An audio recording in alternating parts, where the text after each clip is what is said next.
갑재 TV 시청자 여러분 안녕하십니까? 비가 내리는 6월 26일 오후 4시를 넘었습니다. 요새 트럼프 대통령은 중간선거를 위한 유세에 나서고 있습니다. 25일 사우스캐롤라이나 주에서 진행된 공화당 선거 유세에서 북핵 문제에서 자신이 위대한 업적을 남겼다고 상당히 오랫동안 자신을 칭찬을 했습니다. 이 내용을 읽어보면은 트럼프 대통령의 북한 문제에 대한 인식을 엿볼 수가 있습니다. 그는 먼저 북핵 문제 해결을 위해서는 시간이 어느 정도 오래 걸릴 것이다. 쉬운 문제가 아니다. 이런 상황은 수십 년 동안 오래 계속되었다. 이렇게 이야기하면서 하나 아주 특징적으로 강조를 하고 있습니다. 최근에 반미 선전 물결을 내리고 있다. 이것은 아주 큰 발전이다라는 식으로 이야기했습니다. 이건 뭐냐 하면 북한이 최근에 노골적인 반미 선동 구호를 조금 줄이고 있는 모양이에요. 줄이고 있다는 겁니다. 그래서 이것이 큰 성과다. 그러면서 트럼프 대통령은 아름다운 문서에 서명했다. 김정은과 함께. 여기에는 비핵화를 약속하는 내용이 있고 미군 유해를 돌려주겠다는 등 좋은 내용이 많다. 그리고 핵과 미사일 실험을 하지 않겠다고 했다.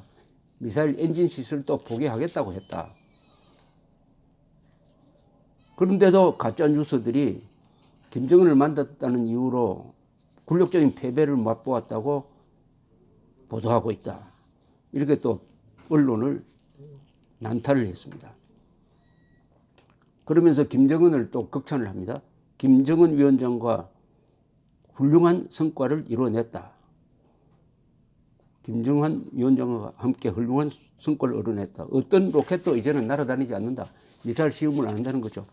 미국도 역시, 일본도 역시 행복을 할 것이다. 왜냐하면 지난 7개월 동안 일본 상공으로 미사일이 날아간 적이 없지 않느냐.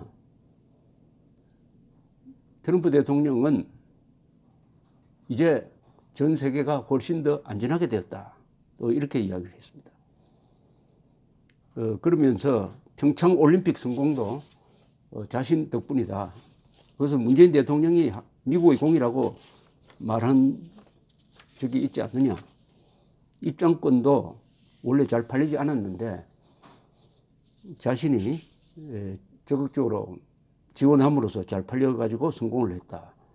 이렇게 이야기를 했습니다. 그런데 또 하나 문제적 발언은 이런 겁니다. 오바마 행정부 때 사실은 북한과 전쟁 일보 직전에 갔다. 그랬더라면 서울 인구가 2,800만 명이고 전쟁에 돌입했다면 3천만에서 5천만 명이 숨졌을 것이다.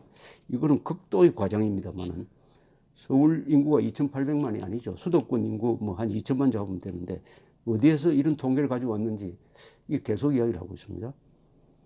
그리고 자기가 말하자면 이 전쟁 위기로 간 상황을 자기가 극복을 했다. 이런 이야기인데 이건 사실과 다르죠.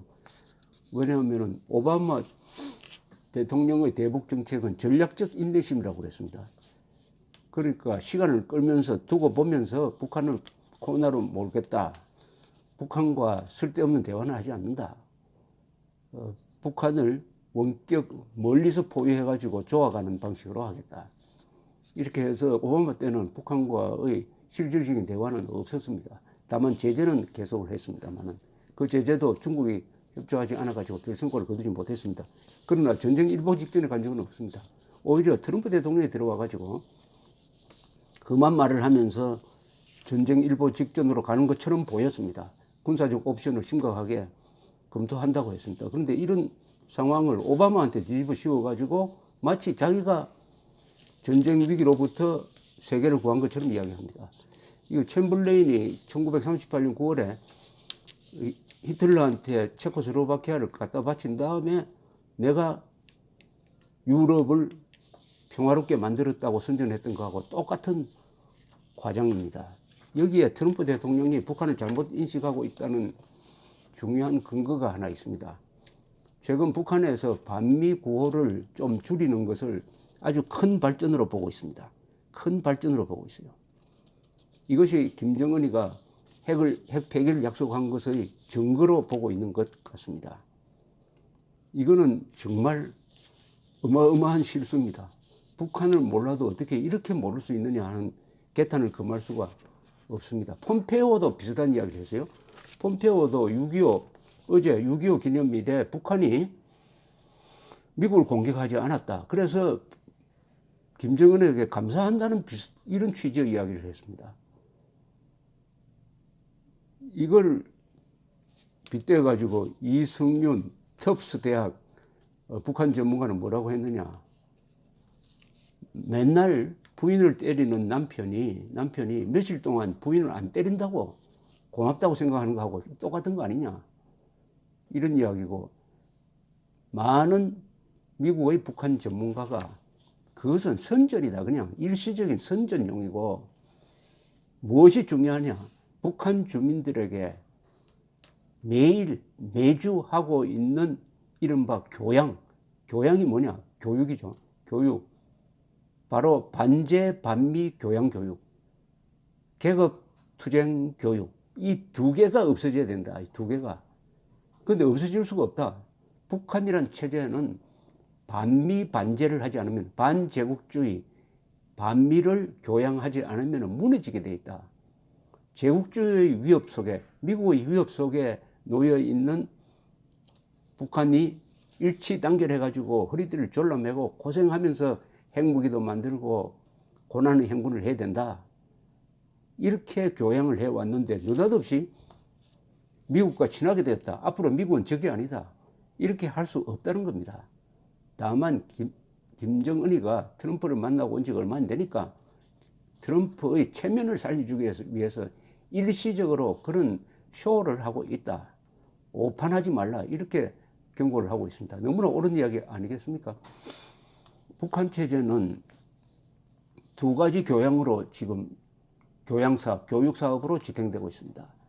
첫째가 반제, 반미, 두 번째가 계급교양입니다. 계급교양이라는 것은 뭡니까? 공산주의 교양이죠. 계급투쟁론이죠. 그리고 이 계급투쟁론이 한반도로 확대되면은 남한에서 계급투쟁을 해가지고 진정한 민주주의 자주 정권을 만들어내야 한다. 그 민주주의적 자주 정권과 북한 노동당 정권이 연방제를 통해서 한반도 통일로 가야 한다. 이 전략입니다. 그런데 이 교육은 한시도 멈출 수가 없습니다. 한시도 멈출 수가 없어요. 이 교육이 중단되는 순간 북한은 무너지게 되어 있습니다. 이 교육이 중단되면 북한 주민들은 이제 우리의 적은 누구냐? 우리의 적이 우리의 친구가 되었으니까 우리도 이제 남조선처럼 자유롭게 살아야 되겠다. 이제 북한 노동당에게 우리도 할 말이 있다. 우리도 마음대로 텔레비전 보고, 마음대로 해외 전화도 하고, 마음대로 취직하고, 마음대로 커피 마시고 해야 되겠다. 해외여행도 좀 해야 되겠다. 이렇게 되는 것 아니겠습니까? 그걸 북한 3대 세습 체제가 감당할 수가 없는 것입니다. 그런데도 트럼프, 폼페오는 지금 북한이 보여준 찰나적 선전선동에 그대로 넘어가서 자신의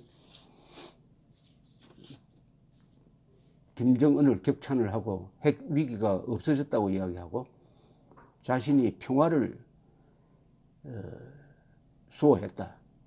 전 세계를 더 평화롭게 만들었다. 이렇게 이야기를 하고 있습니다. 이렇게 트럼프와 폼페오가 자신의 성공을 과장하면 할수록 김정은에게 유리해집니다. 이때부터 김정은은 느긋하게 시간을 두고 당겼다 밀었다 할 수 있습니다.